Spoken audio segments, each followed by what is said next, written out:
ఇనుము విరిగెనేని ఇనుమారు ముమ్మారు కాల్చి అతుకవచ్చు క్రమముగాను.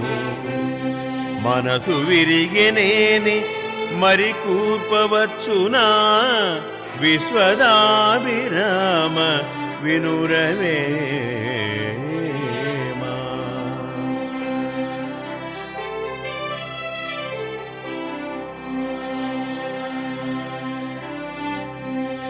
ఇనుప కమ్మి విరిగినచో 2 సార్లైనను 3 సార్లైనను అతికి సరిచేయవచ్చును. ఒకసారి మనసు విరిగినచో దానిని సరిచేయుట ఎవరి వలనూ గాదు. ఎదుటివారి ప్రవర్తనము వలన మన మనసు గాయపడి విరక్తమైనచో దాని యందు మరల అనురక్తి కలిగించుట ఎవరి వశమునూ గాదు.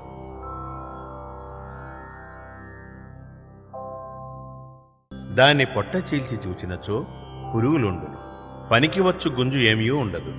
అట్లే పిరికివాడు పైకి మంచి శరీర పుష్టి కలిగి చూడం